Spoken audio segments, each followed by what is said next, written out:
इंसान हमेशा से ही अनजान चीजों की तरफ खींचा चला गया है।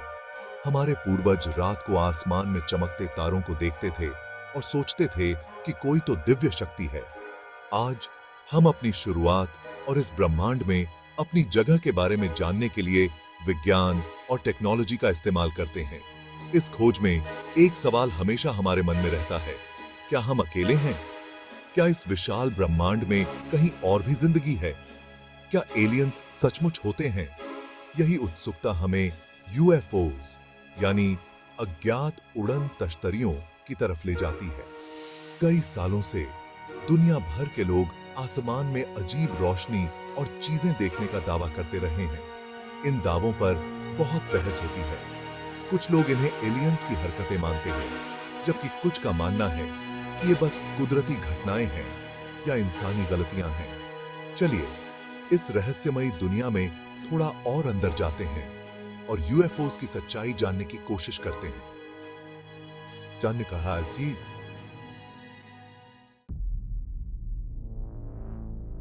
सबसे पहले यह समझना जरूरी है कि यूएफओ का मतलब सिर्फ उड़न तश्तरी नहीं होता।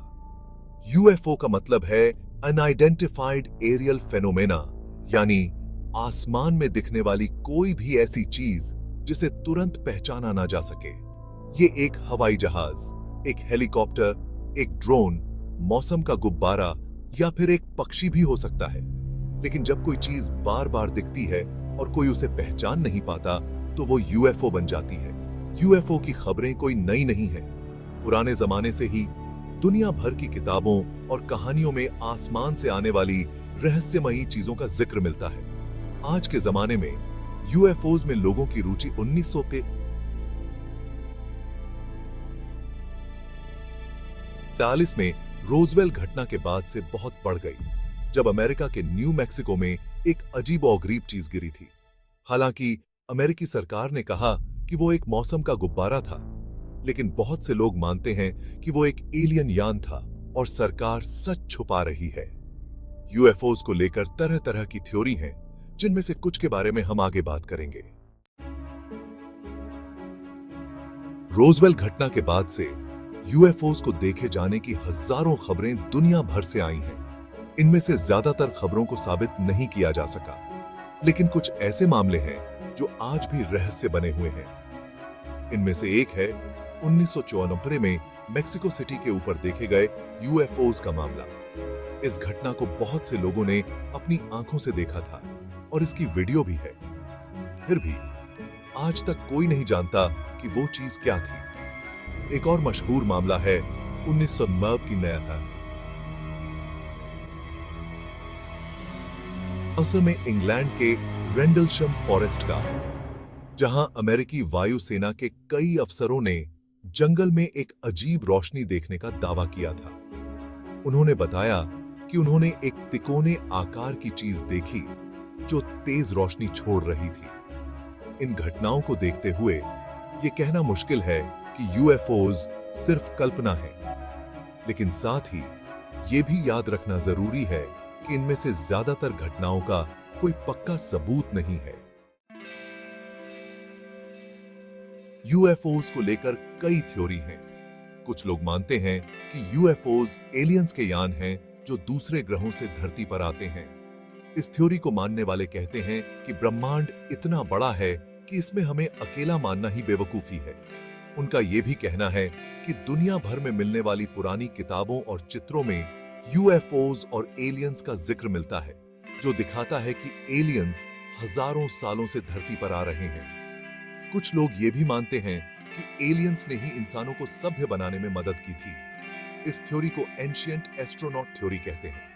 इसके समर्थक मिस्र के पिरामिड, स्टोनहेंज और नाज़का लाइन्स जैसी पुरानी इमारतों को इसका सबूत मानते हैं, क्योंकि उनका मानना है कि पुराने जमाने के लोगों के पास इतनी उन्नत तकनीक नहीं थी कि वे ऐसी इमारतें बना सकें। एक और थ्योरी यह भी है कि यूएफओज किसी और दुनिया से आते हैं। यह थ्योरी कहती है कि हमारा ब्रह्मांड कई दुनियाओं से बना है और यूएफओज इन दुनियाओं के बीच सफर कर सकते हैं। इन थ्योरी के अलावा और भी कई थ्योरी हैं, लेकिन इनमें से किसी के लिए भी कोई पक्का वैज्ञानिक सबूत नहीं है।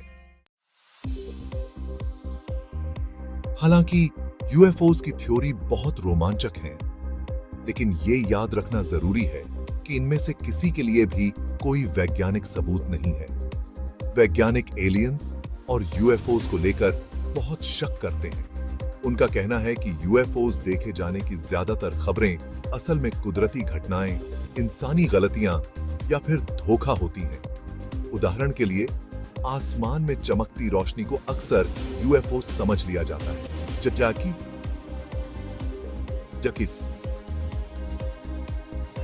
की तारा, ग्रह या फिर हवाई जहाज भी हो सकता है। इसी तरह अजीब और गरीब आकार के बादल भी कभी-कभी यूएफओज की तरह दिख सकते हैं। इसके अलावा कई यूएफओ की फोटो और वीडियो नकली साबित हुए हैं। टेक्नोलॉजी के साथ छेड़छाड़ करना आज इतना आसान हो गया है कि असली और नकली में फर्क करना मुश्किल हो जाता है। हालांकि वैज्ञानिक ये नहीं मानते कि एलियंस का होना नामुमकिन है। दरअसल वैज्ञानिक खुद ब्रह्मांड में दूसरे ग्रहों पर जीवन की तलाश कर रहे हैं। यूएफओ देखे जाने और एलियंस के होने के इर्द गिर्द सबसे बड़े रहस्यों में से एक है सरकारी गोपनीयता और कवर अप का मामला। कई लोगों का मानना है कि दुनिया की सरकारें, खासकर अमेरिकी सरकार, यूएफओज और एलियंस के बारे में जानकारी लोगों से छुपा रही है। यह भी अनुमान लगाया जाता है कि सरकारों के पास गिरे हुए यूएफओज और यहां तक कि एलियन के शरीर भी हैं, जिन्हें गुप्त जगहों पर रखा गया है। इस थ्योरी को बल मिलता है एरिया 51 जैसे गुप्त सैन्य अड्डों की मौजूदगी से, जहां कहा जाता है कि सरकार एलियन तकनीक का अध्ययन कर रही है। हालांकि सरकारें लगातार इन दावों को नकारती रही हैं। सरकारों का कहना है कि यूएफओज के ज्यादातर दृश्य प्राकृतिक घटनाएं या इंसानी गलतियां होती हैं और उनके पास एलियंस या यूएफओ तकनीक का कोई प्रमाण नहीं है। फिर भी सरकारों की ओर से जानकारी छिपाने की आशंका बनी रहती है और यह विषय कई साजिश सिद्धांतों और अटकलों को जन्म देता रहेगा।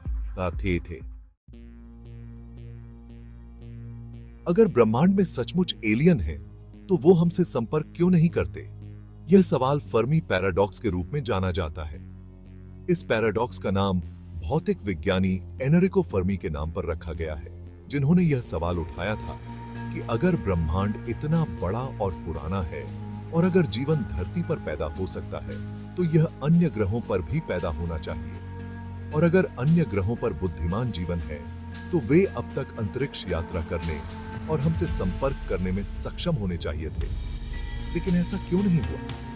फर्मी पैराडॉक्स का कोई एक जवाब नहीं है। कुछ संभावित स्पष्टीकरण ये हैं कि अंतरिक्ष यात्रा हमारी कल्पना से कहीं अधिक कठिन है, या हो सकता है कि बुद्धिमान सभ्यताएं खुद को नष्ट कर लेती हैं इससे पहले कि वे अन्य ग्रहों तक पहुंच पाएं। यह भी संभव है कि एलियंस हमसे कहीं अधिक उन्नत हों और वे हमारे साथ संपर्क करने में रुचि न रखते हों, या वे इसे खतरनाक मानते हों। एलियन जीवन से संपर्क होना मानवता के इतिहास की सबसे महत्वपूर्ण घटना होगी। यह हमारी दुनिया के बारे में हमारी समझ को हमेशा के लिए बदल देगा और ब्रह्मांड में हमारी जगह पर नए सिरे से सोचने के लिए मजबूर कर देगा। ऐसे संपर्क के नतीजे अनगिनत हो सकते हैं। यह हमारे लिए नई तकनीकों, नए ज्ञान और नए संसाधनों का रास्ता खोल सकता है। यह हमें अपनी समस्याओं जैसे गरीबी, बीमारी और युद्ध को सुलझाने के लिए नए तरीके दे सकता है।